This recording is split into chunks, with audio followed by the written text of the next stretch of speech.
We are now live. Good morning, everybody. It's not Friday, it's Thursday. It is, I got to look at the date, March 28th, 2024, about 11:05 a.m. on the East Coast here in the United States. And I am Lisa Salberg, and you are listening to Tales from the Heart, a podcast from the Hypertrophic Cardiomyopathy Association. Today, I am joined by Dr. Alex Feria of UPenn, who comes to us every couple weeks or so to join us on the podcast. We meet with him on Thursdays typically, not Fridays, because UHCM patients keep him really busy on Fridays. So good morning, Alex. How are you today? I'm great. I have HCM clinic this afternoon, so Thursday mornings work out well for me. So hopefully some of your patients will have tuned in already and gotten to have They some extra do. time with you. They have brought it up in clinic. Oh, there you go. You're becoming infamous on the internet, let's say. So, month of March, we've been talking a lot about arrhythmias and arrhythmia management, and we've had some really robust discussions with Dr. Matt Martinez, Dr. Harry Lever, Dr. Marty Marin, and we've really dug into the nuts and bolts on arrhythmias. And if you've missed any of those episodes, I encourage you to go back and listen. There was some great content, and of course, Harry and I had to jump down the generic drug and PBM argument a little bit too. So there's some fireworks and fun stuff on that podcast. But today, Alex, I thought you and I could have a slightly different conversation about arrhythmias, and that is from the psychological impact of these devices and the threat of arrhythmias, and what it's like to be a real family living with the risk of arrhythmia constantly, but doesn't really show up very often. But the risk is always there and the threat is always there. And how do patients manage the expectations, the concerns, the fears of their heart going out of rhythm? So, first, let's define what rhythm is and what normal and abnormal is, real briefly, and then we can start talking about how each might impact somebody a little bit differently. Yeah. And so normally we talk about a normal sinus rhythm when we're talking about what we call a normal heart rhythm. And that means that there's a little node, a little gatekeeper at the top of your heart that sends a message down to the top chambers, those atria, tells them to squeeze.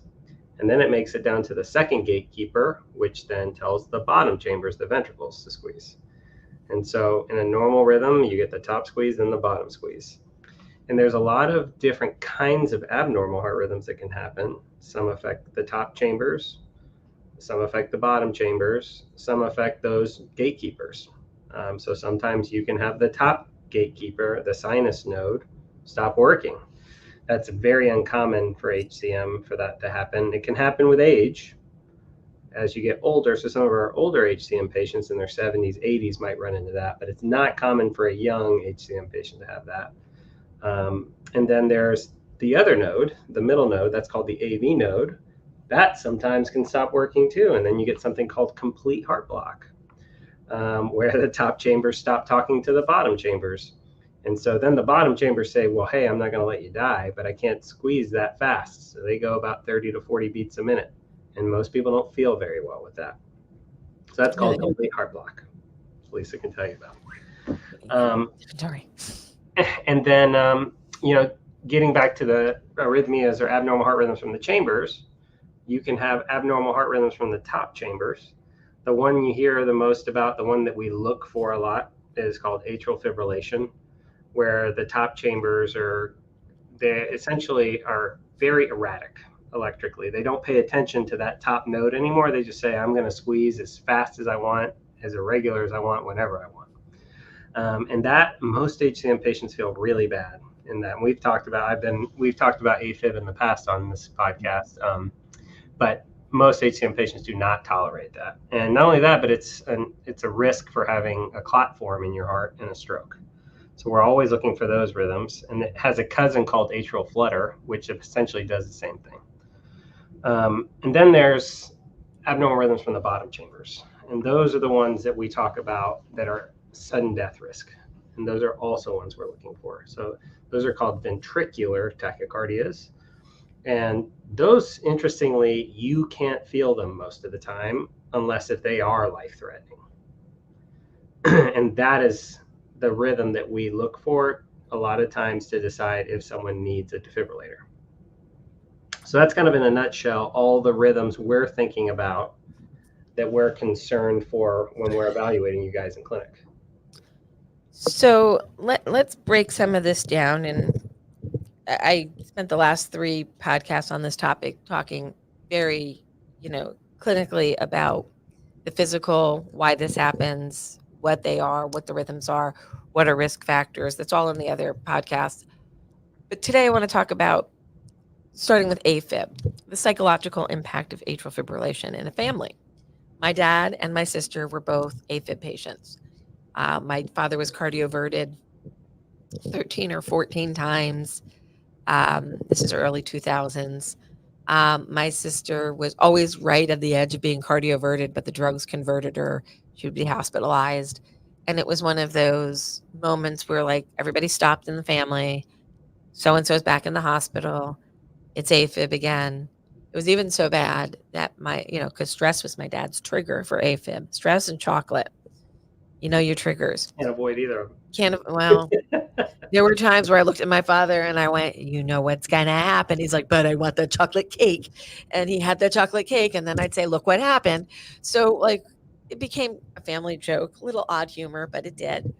But there was a very stressful experience for our family. And it was the day my grandmother passed away, his mom. I had my father in one hospital being cardioverted, and across town, my grandmother was in the other hospital dying. And you're just like, and here it is again. I'm trying to live a normal life. My grandmother was in her 80s and she was dying naturally and didn't have HCM, but it was so stressful for my dad that it sent him into AFib, and that was his trigger. He was a stress trigger person. And psychologically, as a family member, you want to take care of them. It's scary. There's stroke risk. He's uncomfortable. He's nervous. His heart rate's elevated. We're nervous. We're watching it. Emotionally, atrial fibrillation is draining for everybody involved. So how do we manage through these episodes? Yeah. Any ideas or thoughts? Well, taking a step back, I would say HCM patients, the vast majority of patients do know exactly when they go into AFib. There are a handful that have no idea, but most know. And so the way that a lot of folks describe it to me is that I was doing fine, and all of a sudden it was like I was walking on, like running through sand. Like everything was harder. Everything would slow me down, and all of my symptoms that I have at my worst after eating a big meal or something and going up a flight of stairs, that's what I feel like all the time now. It's like I'm running a marathon. And that is, one, it's just a terrible quality of life. And two, it's anxiety provoking, especially if you know you have triggers. You're like, what am I going to do? Like, how am I going to live this way if I can't do these things? Scared I'm always going to pop into AFib. And so I tend to be pretty aggressive with atrial fibrillation in terms of if a patient of mine sends me a message saying, hey, I just popped into AFib, I usually try and get them into the hospital or in to see me in clinic quickly. And if it's the first time, then we'll do like with your dad. And a lot of times we will try cardioversion and changing meds. But I usually even have a conversation at that point about saying we should try and do something to prevent this from happening again. I'm at an institution that's very aggressive with what's called ablation, where we do procedures to try and burn away those rhythms to prevent them from coming back. And the reason we're aggressive with it is because we have a lot of really good electrophysiologists. But there's also medications to try. So a lot of times I don't let folks just hang out in AFib because they feel bad. And the longer you're in AFib, the harder it is to get rid of. And so one way to deal with it is to try and prevent it from happening again. But if there are triggers that some folks, it's alcohol. Like anytime I have a sip of alcohol, boom, I go into AFib. And so a lot of it is trying prevention, whether it's something you can do or something I can do to prevent you from going back into AFib. But the goal is to keep you out of it. And, after living in it a long time, and I haven't been there in a long time because my dad and my sister are both gone a while now. But we kind of developed a bit of a playbook as a family. When Dad would go into AFib, almost knocked over my coffee here. Hmm. Um, he didn't like anybody going with him to the hospital. He liked to go alone, but that's not very safe. So my mother would let him drive himself because that's the way he did it. And then she would call me and say, he's there. And then I would come into the emergency room and he'd be in one of two bays because that's where they put him all the time. And I'd walk in and say, "What'd you do now, asshole?" And he would laugh at me. And then he would say, "Your damn mother." And I'm like she didn't think she was going to call. This was the game that we played, and it gave him a little distraction. He could play mad at me for showing up, and I could show mad at him for being in, stress and not letting the stress out better, or eating the chocolate cake at the graduation party or whatever. So we just kind of had this cadence that we would go back and forth with, but it was scary. It was unsettling, and it would take a couple of weeks for things to calm down again, and hopefully we could get a little AFib holiday in there. Um, Eventually, his AFib led to him going into a reduced ejection fraction, heart failure. He needed a lot of surgery. His kidneys took a hit, and in the end, kidney disease is what actually killed my father. The HCM was just an aggravator, but AFib was really hard on him, and psychologically, it was challenging to deal with for him and my sister Lori. When she was in AFib, she was in her early 30s, and she would pop into AFib all the time, and it was which management would work. And in her early 30s, they had put her on high dose amiodarone, which then caused a whole bunch of other problems to happen. So AFib is serious. Yeah. It's scary, but we're doing better today at managing the risks. We have better blood thinners for clot risk, stroke reduction. We have better ablation techniques, more complete techniques. So I think it's, from a psychological point of view, you're still going to that playbook. What can I do to make this better? What are all the tools that I can use to keep myself as safe as possible, even if I have to live in AFib? What Yeah. do I do to keep my rate down? What do I do to keep my anticoagulation optimized? And And speaking of like arrhythmias, and we're going to get into defibrillators, mhm, not having your AFib under control can unfortunately put you at risk for having inappropriate shocks from your device. And so that's a whole nother problem that we deal with too, trying to keep people out of AFib so they don't have to deal. Like, we think a lot about, oh my gosh, what if my device goes off? But we're thinking about it appropriately. Like, right. there's a whole different kind of anger and aggravation and fear if it goes off for reasons that aren't appropriate, like a fast heart rate that's from AFib and not from your ventricles. So the HCM patient in Alex came out there a bit, and it's a word that I try not to use a lot, but I do feel, and it's anger. It's an anger, like, why the fuck is this happening again? Yeah. Like, what is this? And for those of you who are listening, and I've dropped a few curse words today, Lisa is from New Jersey, and these are just part of speech, and they fall out sometimes. Deal with it. We're all grown ups. It's words. Anyway, um, it does make you angry. Arrhythmias make you angry because they take away your trust of your body. They take away a level of trust. That's the way I feel about it. And I just went through this new experience with the opposite. Well, it hasn't really been new. It's been going on a while. I had Brady arrhythmias. My heart was stopping. Oops, we got her fixed again. But it doesn't incite anger. It's like, what now? Why are you not working? You got one job. Let's just do it. You don't Beat. even have HCM anymore, and you're still. Well, it's not just HCM that has rhythm Yeah, problems. I So know. I just think my body likes technology and it wants the latest and the greatest. Yeah. No, it's And a helpless feeling. And even not going as far as like a full blown arrhythmia, but just palpitations and skip heartbeats is such. It's a thing I've struggled with in my life. My patients tell me about it all the time. And I know I've had days where I was like, I don't know if I can do procedures today. Like, it's every third beat. I feel boom, boom. And I just can't. And I just feel wiped out. I've been there. Let's stay in that moment for a second, because at the end of my HCM heart, I was averaging some crazy number of PVCs a day, like Yeah. 20, 30,000 a day. Like I don't think I had normal heartbeats for more than 3 or 4 seconds in a clip before a PVC would pop in. But that moment that you feel the thud, thud, thud. Is it, for me, it was this distraction. And frankly, I've been having this distraction since I'm like 12 or 13 years old. And you're not in the room anymore with the people and the things and the whatevers. You're in yourself, you're in your body. You're like, are you just going to be a little annoying today? Or are you going to go do something really, really bad? Yeah. And you stop I can remember being in high school and listening to some, I think it was like a business ethics class that I took in high school. And I just remember thinking that the topic was such nonsense compared to what I was living in the moment. I'm like, I'm not sure if my heart's going to beat again. I really don't give a shit about your corporate ethics policy or whatever they were teaching us about. But I wasn't there anymore in the room. I wasn't paying attention. I was in myself. I was in my body. I was wondering if I was crazy, who somebody, Ross is just putting one of the, are you crazy? Um, does it distract you?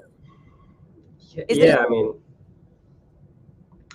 it makes it really hard to be in the moment ever if you're having symptomatic skipped heartbeats, PVCs. It kind of feels like every couple beats, it's like a little bit of your soul is like, and it really and I think, putting the doctor hat back on, it's very easy to dismiss it as a physician. So, okay, everyone has palpitations.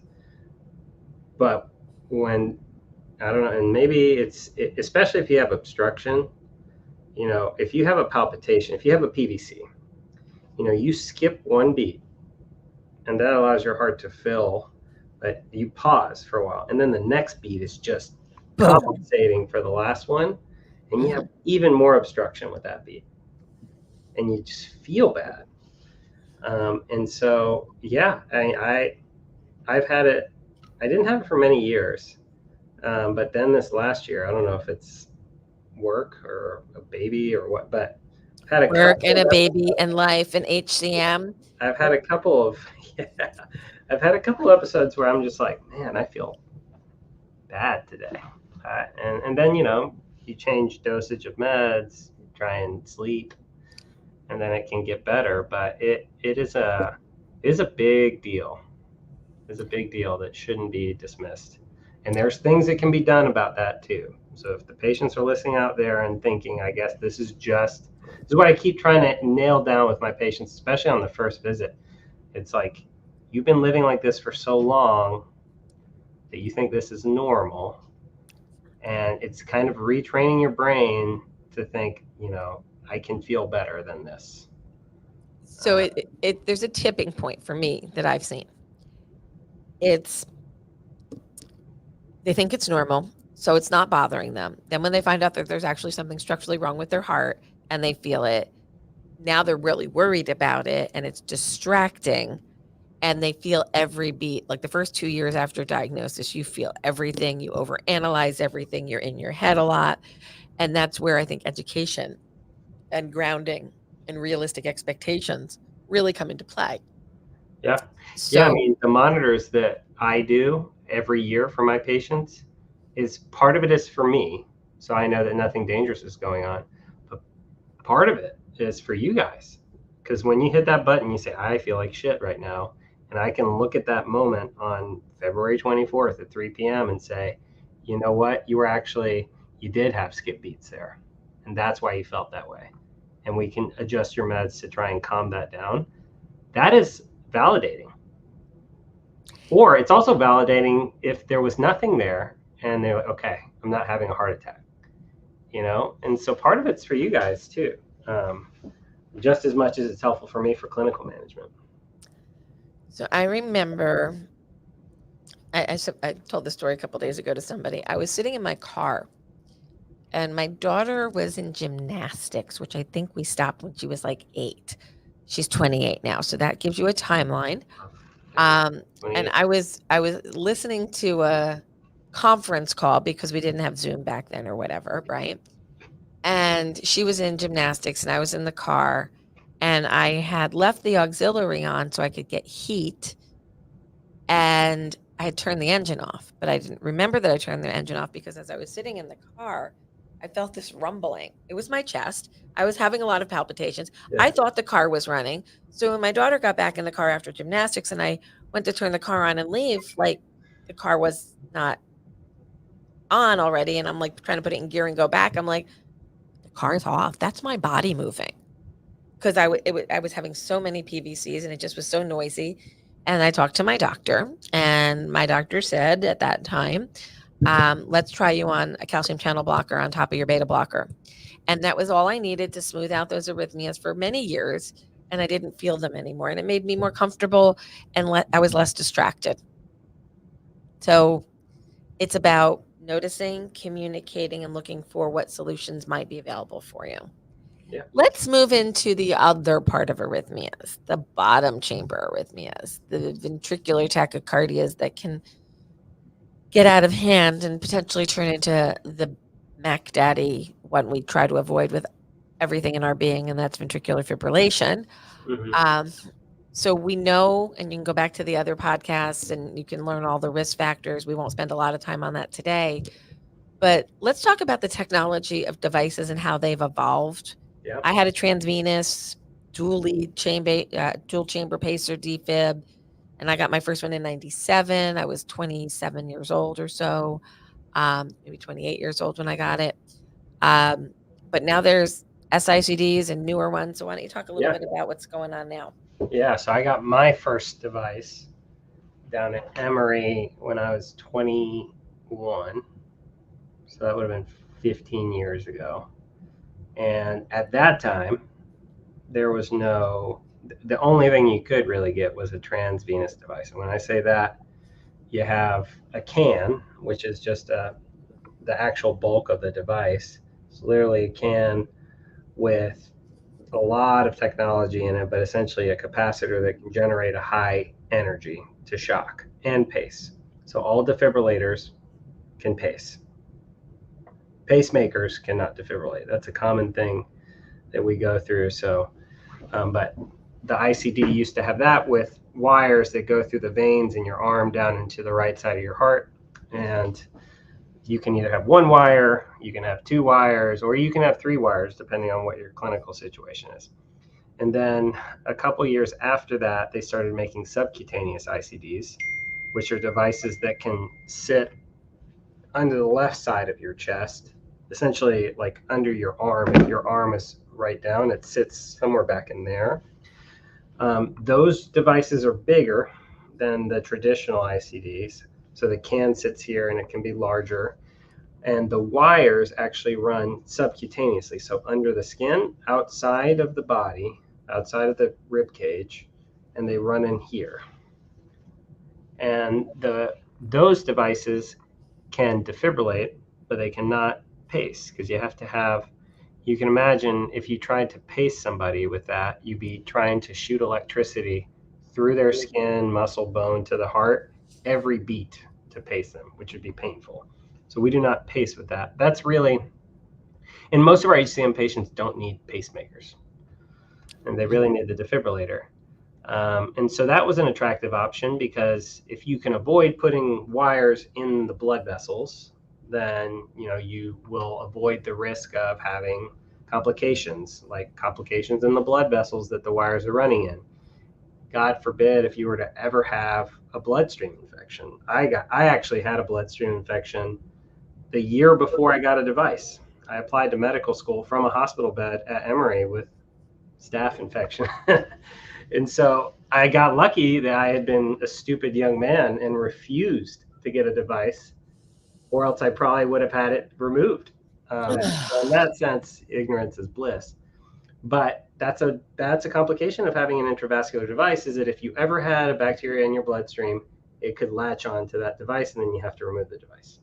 So that is a benefit of having a subcutaneous device.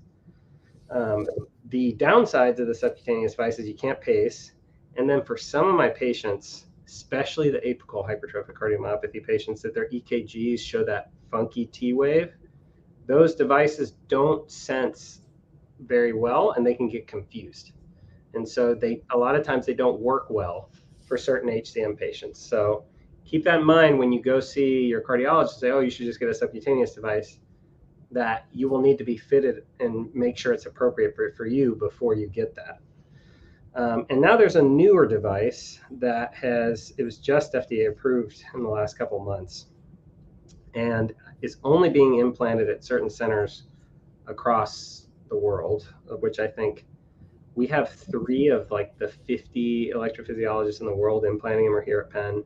And so we've done quite a few of them now. But it's an extravascular ICD, or EV ICD. And that is trying to thread the needle between having a subcutaneous device where nothing's in the blood vessels, but then having the advantage of having the same kind of device that you have with a transvenous ICD.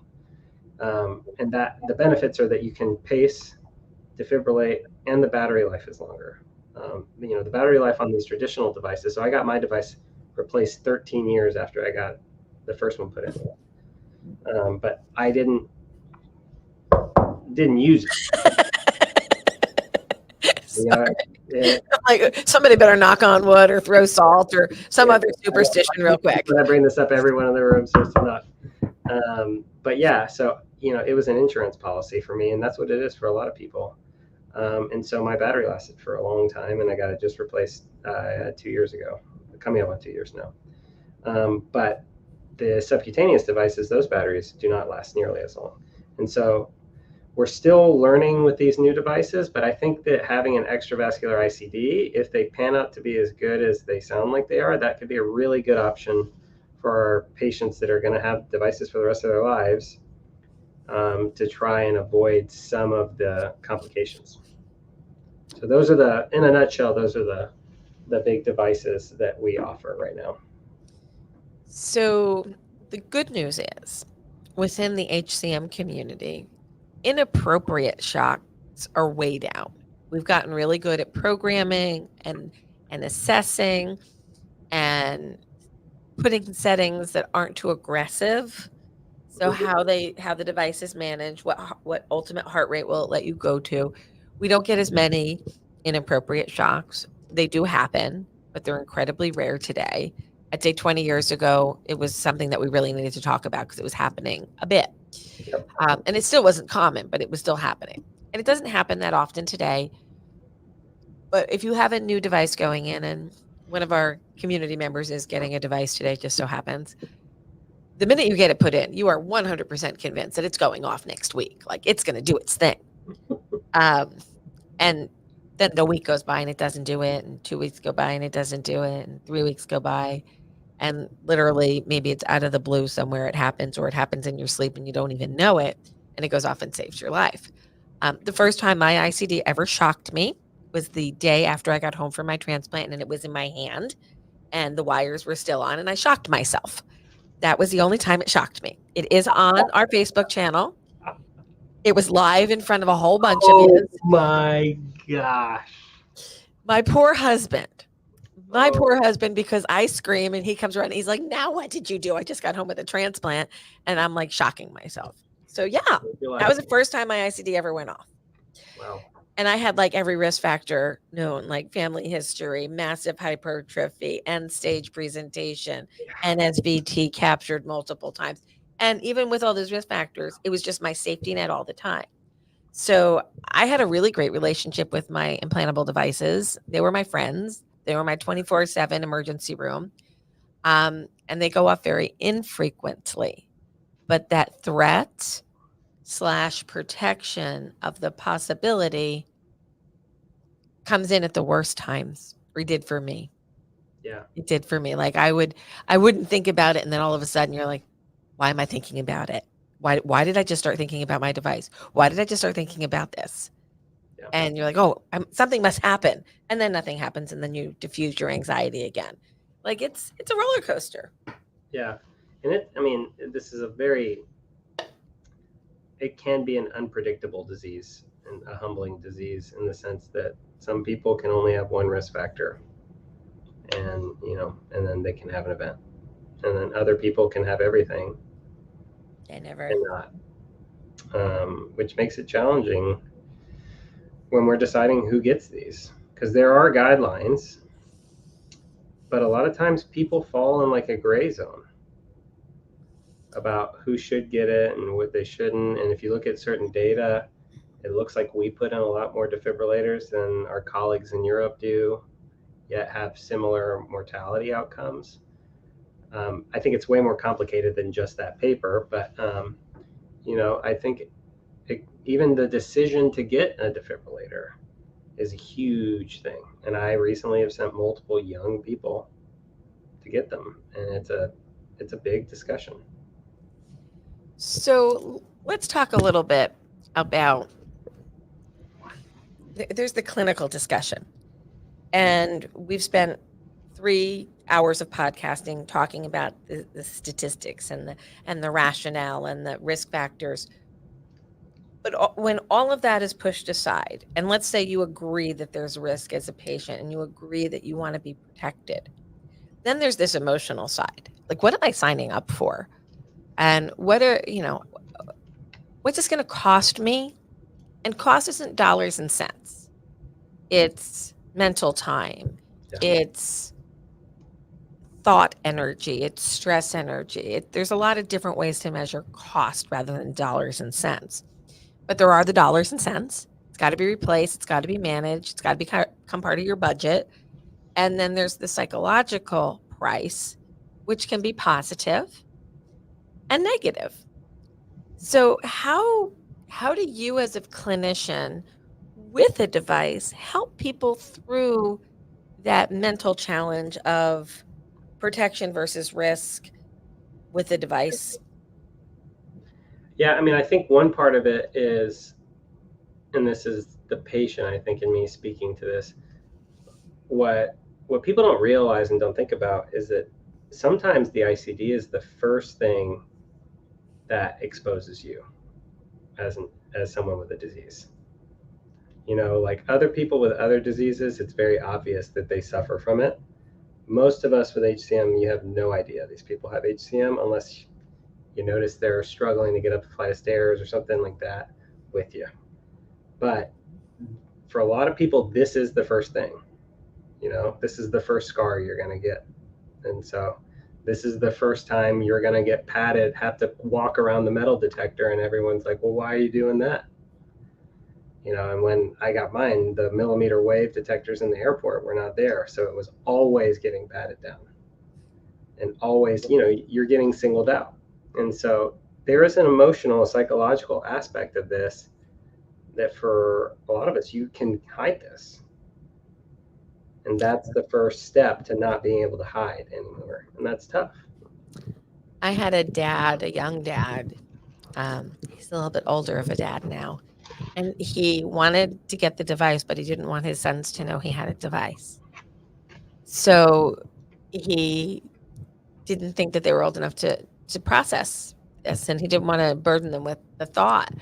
So he had to strategically figure out how to not be without a shirt in front of his kids because he didn't want to worry them. And I'm like, sweetheart, just talk normal. Like, just normalize it. Don't hide it. Normalize it. This is just to protect Daddy's heart. We're fine. Like, that's what it's for. So discussing a device while dating, discussing a device during intimacy, these are complicated conversations. And we have reports on that topic. And the answer is yes. If one person's shocked, the other one can feel it. There, I said it. It's been out there. I know a number of people who've done it. But there's a lot of emotions that go along with that kind of a situation as well.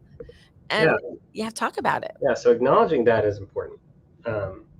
Apart from like all the numbers, and I mean, that's great. But to be honest, my discussion about that, all that stuff went, like, I didn't hear, this is your risk over 5 years, blah, blah, blah. It was like, how is this going to impact my day to day? And so I think it deserves an informed conversation about that. and about, like this is probably, if you're 22, you're going to have hopefully multiple of these throughout your life, unless the battery technology improves such that, we can space it out. But, understanding that you're going to need to have these replaced and the risks of having them. And then, I don't, we do have this risk calculator that I'm sure you talked about in the past. I use that as more of a discussion point than something to make the decision. Because you put in all your risk factors and it says, this is the likelihood you might have something happen to you in 5 years. Some people need that. Some people respond to granular data. If you say you've got a 6% chance of having a life-threatening heart rhythm in the next 5 years, one person may say, oh, great, well, I have a 94% chance nothing's going to happen. See ya. And then the other person will say, that's way too much. And I also think it's important because as the providers, we shouldn't be telling you what to do. We should be giving you the guidance and helping you make the right decision for you and your family. And so, I think it's laying down as much available information as we can so that you can make the right decision for yourself, I think is the goal of the conversation. But you don't want to shortchange people by telling them, oh, you just get it, you'll be fine. Because most of the time, people are just fine. And most of the time, people will come back 6 months later and tell me, I don't even think about the fact that I have a device anymore. But not everybody is like that. Some people will have complications. Some people will feel this device. Some people will say, I don't want this anymore and take it out. And I think you have to acknowledge that. And it's not fair I've been fortunate. I haven't had a problem with mine, but I do have patients that do. And that say, I had problems when they got it implanted, And so you have to acknowledge. So I have problems today because of my device. I love my device. We got along great. But my journey with devices was 92, my first pacemaker, 97, my first dual chamber pacer defib that had to be put in subpectorally because the unit was so big it would have, and it did even rip through my skin going through the pectoral muscle. I started to degrade the skin. And then the device changed because it failed. It was a manufacturer defect in the connection between the computer board and the energy device. So the solder broke because the table wasn't to temperature. And humans made these devices and they learned and they changed manufacturing processes. I do have to give a nod to somebody that I met, and I have his autograph on my wall because I'm this kind of a geek. There's a gentleman by the name of Wilson Greatbatch. I will guarantee 98% of you have never even heard that name before. Wilson Greatbatch was actually given, he's a recipient of the National Medal of Technology and Innovation, and it was presented by George H.W. Bush in 1996. And he is the man who created the battery technology that became small enough to put into the body. He has 325 patents. I met him at a Heart Rhythm Society meeting in like 2000. I think he died in 2011. So he had his medal on him. He was very proud. And I had a device, and I went up to him and said, on behalf of patients everywhere, thank you for allowing us to leave the hospital and not be attached to a machine and get out and live our life. And he was so sweet and so kind. So that's around the time that I met him. I got a replacement in 2001, a replacement in 2004 because the battery depleted too quickly. Then 2011, and that device took me to the end. And now I have a leadless pacemaker because I have heart block. Technology has advanced so much in that time, and we have so much more functionality. It's amazing. And the technology is awesome. And I'm really happy that we have it. But not everybody needs it. It's not without risk. And I do think even in 2024, low volume HCM programs pull the punch too quick to tell people to device up. And the risk of arrhythmias hasn't really been assessed by a specialty team. So I was wondering if you could talk a little bit about the psychological benefits to hearing from an expert in your disease before you decide to get a device. Yeah. Yeah. I think the benefits of talking both to the cardiologist, who's the general person that's taking care of everything and doing the initial assessment about the device, and an electrophysiologist that is trained and takes care of people with HCM are, you know, multifold. One, let's just stick with just an electrophysiologist for a second. And you mentioned earlier that you can program devices appropriately so that you don't have issues. So there are many, many patients with HCM that are very active people, as they should be. I would love for everyone with HCM to be active if they can physically do it. And so for those people, you might have to be thinking about adjusting their devices in such a way so that they're not going to get shocked when their heart rate gets up to 180 because they're 20 and they're running.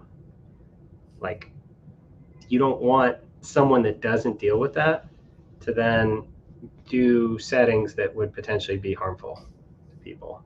So there's that aspect, and the aspects of like which devices are better for certain patients with HCM. There's a lot of nuance to this. But then even seeing a specialist and kind of going through the whole algorithm, there's nuance even to like, one of the big things we think about is, have you ever passed out in your life? And you really want to talk to somebody that's really paying attention to the circumstances around your, what we call syncope. Because if it's, when I give blood, I pass out every time, there's certain kinds of events that can lead anybody to pass out. They're not necessarily HCM related. And you definitely don't want to be putting in devices for people that, you don't want to be so sensitive that you're putting in devices for people that probably shouldn't be getting them. You don't want to be putting in devices for people that want to play sports but feel safe because they have a device. And even then, some people that probably don't need a device get a device, and then they can't play sports because they don't want to play the sports with a device. So there's so much that goes into this. And so a lot of the centers that you've helped build have expertise in all of these things. I mean, in our center, we have someone that literally is the person that did the studies that showed it's safe to exercise. And Dr. Day is a giant in this field, and she helps people figure out, they're high intensity athletes that have HCM, what to do with their devices. So there's a lot of benefits to going to places where you see this a lot. It's interesting that you bring that up as the example. I became aware of a case over the summer where Northeast, heat of the summer, somebody passes out, ends up in an emergency room with a new diagnosis of HCM, and within 3 days they have an implantable defibrillator because they passed out. Turns out that they had a gradient of 140. So, like, people, take a breath, and I'm gonna let you behind the veil for a second on my plots and plans for the future. So for those of you who've known me a little while, I had this crazy idea back in like 1996 when the internet was kind of like new, to put information into a democratized format on the website, so that patients could become more knowledgeable about their HCM. We've grown so much that maybe we can help with more specific tools to help people assess their own risk and understand what life can be like, might be like, and could be like based on different decisions that they make along the way. Do not think something's coming next week on something like this, but these are conversations that we're having now as a more global community. How do we get everybody on the same page? The payers, meaning your insurance company or the government, paying systems like Medicare, Medicaid, the clinicians, like Dr. Feria, not Alex, the patient, but Dr. Feria, what he's dealing with in HCM, and then the patient point of view. And how do we all start talking in the same language and understand each other's goals and objectives? I think there are some new tools that we can create that will help people make those decisions in the construct of their social well-being. What is best for you? What is best for me? They're different things. Well, and even I think HCM has been shortchanged in a lot of ways, because even within cardiology, we try and reappropriate things from heart failure and apply them to HCM, and they don't work. I stood up on my soapbox and talked about how a lot of, the things we use to judge patient symptoms, even in the trials, that the things that we're taking as gospel is like, if you have an improvement in this score, then you must be doing better. I know my patients, and they don't have a lot of the symptoms that other patients have. They have very different symptoms. And that's why a lot of us see 3 or 4 people before anybody figures out what's going on, because you're not asking the right questions. And so I think the tools you're making are important, because not only, they actually might give a voice to the patients too, so they can realize, oh yeah, I always feel terrible after eating a big meal. No one's ever asked me that, so I do think that the personalized tools, whether it's for risk or whether for symptom management, could empower patients a little bit. So we will be running some focus groups very soon on topics in this space. And we are going to be getting lots of stakeholders to the table over the next 2 years to have some really important conversations about where we are going and how to get there with shared language and shared objectives. And managing arrhythmias is a critical part of managing life with HCM, even if it's strictly the risk of the arrhythmia or the experience of having the arrhythmia or the experience of being a family member with another family member experiencing an arrhythmia. My daughter's had a device since she's 10 years old. I lost a lot of sleep making that decision for a 10-year-old child. Her device has gone off inappropriately once, questionably another time, and she was this close a couple of weeks ago to her device going off. Plus, somebody broke into her car while she was walking down the street, and she watched him. So my daughter, Jersey girl, decides I'm going to run after the bad guy with a defibrillator and HCM, and he took her prescription medication out of her car, which were beta blockers. I think Good luck with that metoprolol, buddy. Yeah, I don't think it's going to have the impact that he wishes it would. He's going to have a nice sleep. So he took her medication and a little bit of cash and ran down the street, and she ran after him. And then she gets a call from the defibrillator clinic. What were you doing at this time on this day? Because your heart rate was like within a few beats of your defibrillator going off. So, and then she tells me this, and I'm like, okay, so this is just like a life moment. Like, being a parent is difficult. Being a human in the United States in 2024 is difficult. Being a human in the United States in 2024 is uniquely difficult in ways it wasn't before. So, like, all the difficulties of existing, and then your kid calls and you find out her defibrillator almost went off because somebody stole something out of her car and she ran after him. Yeah. You just take a deep breath and go, life is complicated. And you pivot and you roll and you find the humor and you learn and you share and you commiserate and you move on. Yeah. Don't run after the guy who steals shit out of your car. Just let him go. No. Just let him go. Take a picture, use your phone, get a video, follow him where he's going in your car, safe or whatever, but don't run after him. Yeah. My daughter thinks because she can control thoroughbred horses, she can, run after bad guys in the street who are stealing from her. Don't do that. Don't do that. So, Dr. DeFeria, advice for patients psychologically adjusting to managing arrhythmias, the role of psychotherapy. Yeah. When do we bring in more help? I think that as a whole, we do a very bad job at this. Yeah.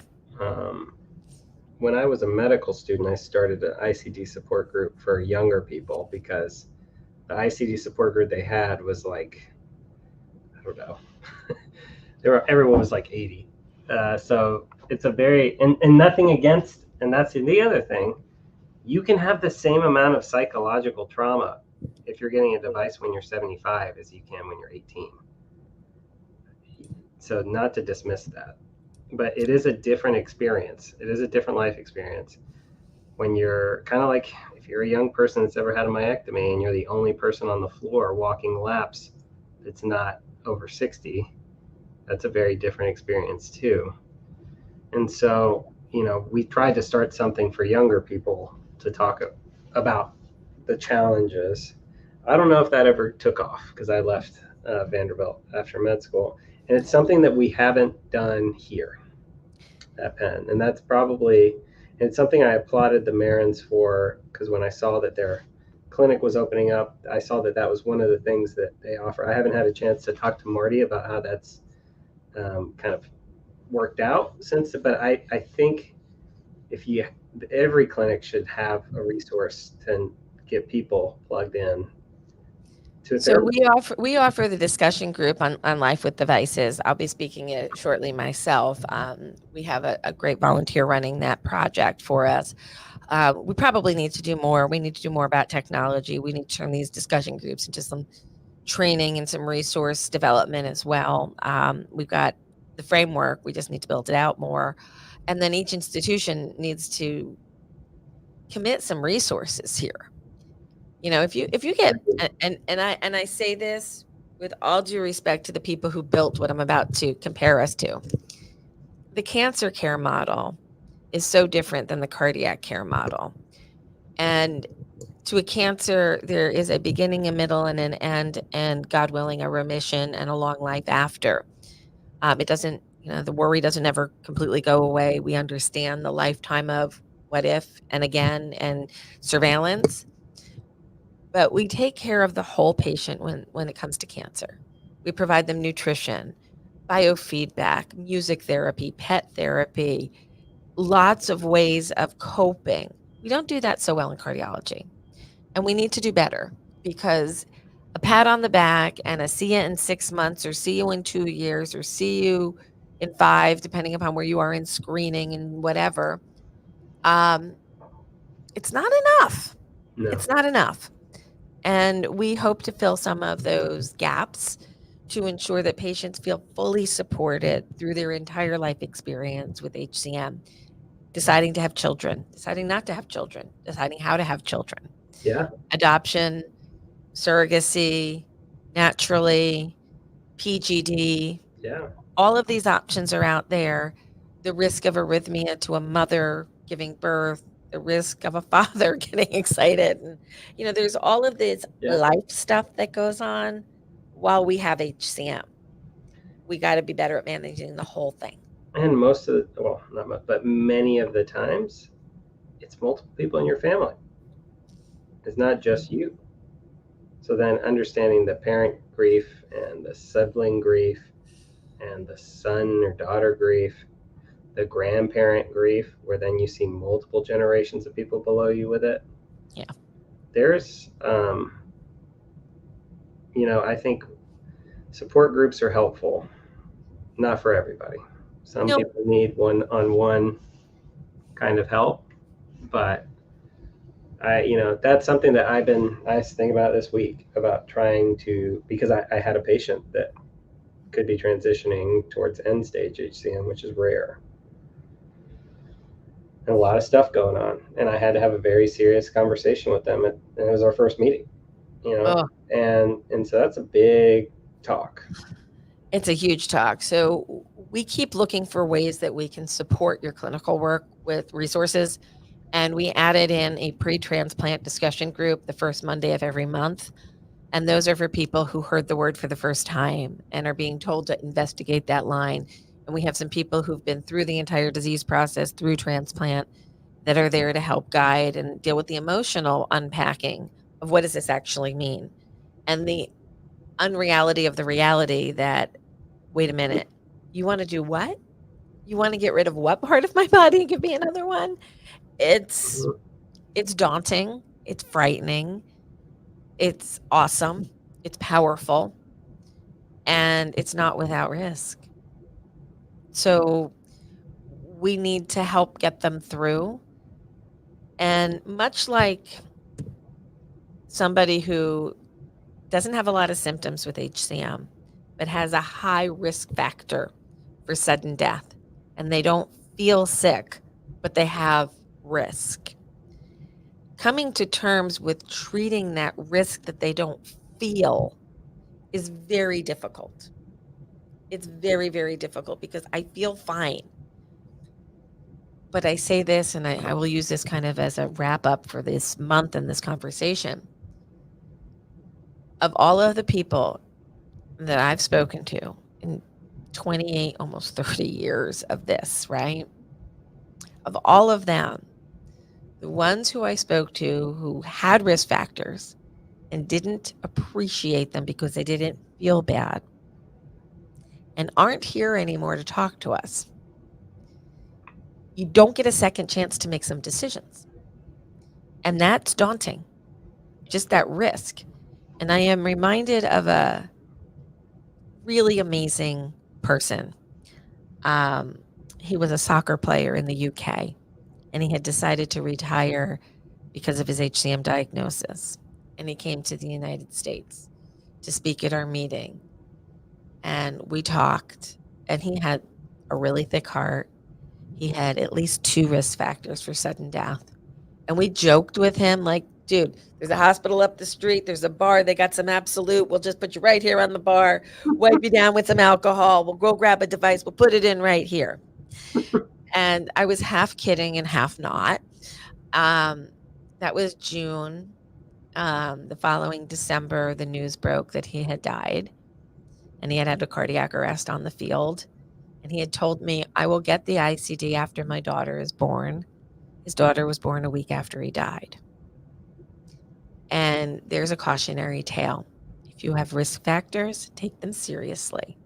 You don't always get a chance to make a second decision here. He did not survive his out-of-hospital cardiac arrest. There were risk factors. He had a plan. Man plans, God laughs. And we lost a very, very fine young man. And I still wonder what would have been. What would have been. So emotionally, it's hard. Technically, it's hard. But the technology is pretty freaking awesome. No better time to have HCM. Good time to have bad disease that we can now make behave better. Alex, my dear, thank you so much for joining us on this edition of Tales from the Heart, a podcast from the Hypertrophic Cardiomyopathy Association. A big shout out to all of our sponsors. You can see them all at 4hcm.org. Special shout out to our friends at Cytokinetics and Bristol Myers Squibb, who have doubled down and again re-up for their 24 sponsorship, and Tenaya Therapeutics as well. We have some new sponsors coming on board, and in fact, I have to get out of here and go to a meeting with a new friend. Lots of really interesting things happening in HCM, everybody, and I can't wait to share some new things as they become available. For those of you who will be in the Cincinnati area on May 4th, we are coming with a Big Hearted Warrior Tour meeting. You can register now online. We hope that if you're in the Cincinnati area and you want to come see us, our good friends at Christ Hospital and Cincinnati Children's will be joining us. And we hope to have a couple of in-person events later this year as well. October at the Summit, HCM Summit, we will have Saturday night at the Summit for all of the participants at the Summit, which is a professional education meeting. And then Sunday, we'll turn it into the HCMA annual meeting, and we hope to see you all there. Lots of exciting things happening. Can't wait to share it all with you. I did drop a link over here on Wilson Great Batch because I like to geek out over famous friends and inventors that I've met over the years. And I think he was just a fascinating human being, and I hope you find his story as enjoyable as I did. All right. We're going to end this stream. Thank you all. Thank you, Alex. Alex, hold on for me for a second.